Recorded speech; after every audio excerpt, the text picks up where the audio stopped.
முதல் வாசகம். மனிதரில் நம்பிக்கை வைப்போர் சபிக்கப்பட்டோர், ஆண்டவரில் நம்பிக்கை வைப்போர் பேறு பெற்றோர்.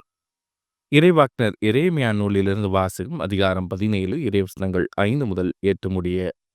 ஆண்டவர் கூறுவது இதுவே: மனிதரில் நம்பிக்கை வைப்போரும் வலுவற்ற மனிதரில் தம் வலிமையை காண்போரும் சபிக்கப்படுவர். அவர்கள் பாலை நிலத்து புதர்ச்செடிக்கு ஒப்பாவர். பருவ காலத்திலும் அவர்கள் பயனடையார். பாலை நிலத்தின் வறண்ட பகுதியிலும் யாரும் வாழா உவர் நிலத்திலுமே அவர்கள் குடியிருப்பர். ஆண்டவரில் நம்பிக்கை வைப்போர் பேறு பெற்றோர். ஆண்டவரே அவர்களது நம்பிக்கை. அவர்கள் நீர் அருகில் நடப்பட்ட மரத்துக்கு ஒப்பாவர். அது நீரோடையை நோக்கி வேறுவிடுகின்றது.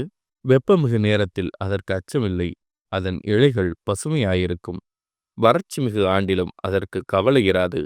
அது எப்போதும் கனி கொடுக்கும். இது ஆண்டவரின் அருள்வாக்கு. இறைவா, உமக்கு நன்றி. பதிலுரை பாடல்.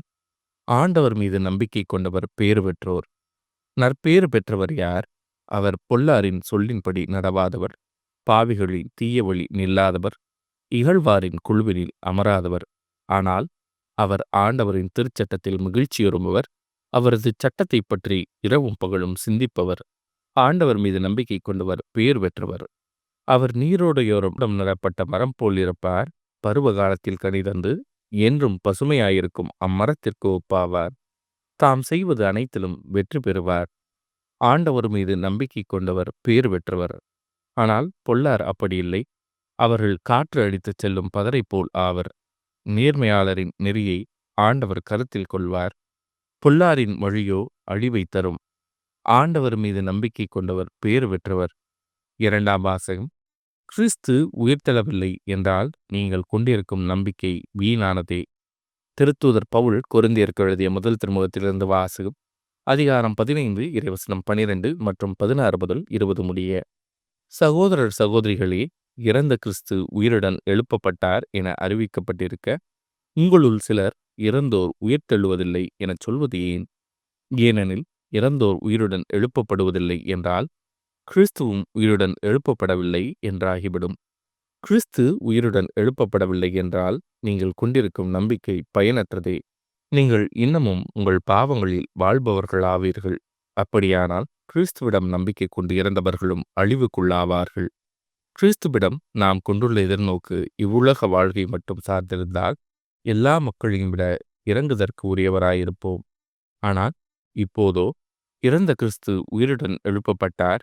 அவரே முதலில் உயிருடன் எழுப்பப்பட்டார். இது அனைவரும் உயிருடன் எழுப்பப்படுவர் என்பதை உறுதிப்படுத்துகிறது. இது ஆண்டவரின் அருள்வாக்கு. இறைவா, உமக்கு நன்றி. நற்செய்தி வாசகம். ஏழைகளே, நீங்கள் பேறு பெற்றோர். லூக்கா எழுதிய தூய நற்செய்தியிலிருந்து வாசகம். அதிகாரம் 6, இறைவசனங்கள் 17 மற்றும் 20 முதல் 26 முடிய. அக்காலத்தில் இயேசு திருத்துதருடன் இறங்கி வந்து சமவெளியான ஒரு இடத்தில் நின்றார்.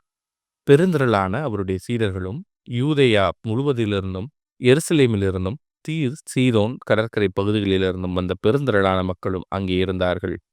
இயேசு சீடர் மீது தம் பார்வையை பதித்து கூறியவை: ஏழைகளே, நீங்கள் பேறு பெற்றோர், ஏனெனில் இறையாட்சி உங்களுக்கு உரியதே.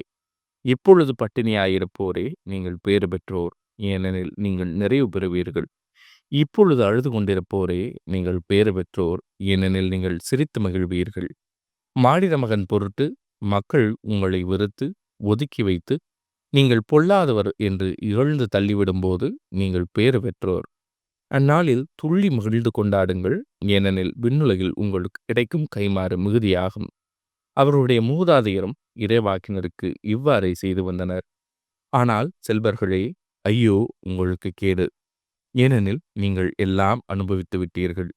இப்போது உண்டு கொழுத்திருப்போரே, ஐயோ உங்களுக்கு கேடு, ஏனெனில் பட்டினி கிடப்பீர்கள். இப்பொழுது சிரித்து இன்புறுவோரே, ஐயோ உங்களுக்கு கேடு, ஏனெனில் துயருற்று அழுவீர்கள். மக்கள் எல்லாரும் உங்களை புகழ்ந்து பேசும்போது ஐயோ உங்களுக்கு கேடு, ஏனெனில் அவர்களின் மூதாதையரும் போலி இறைவாக்கினருக்கு இவ்வாறே செய்தார்கள். இது ஆண்டவரின் அருள்வாக்கு. கிறிஸ்துவே, உமக்கு புகழ்.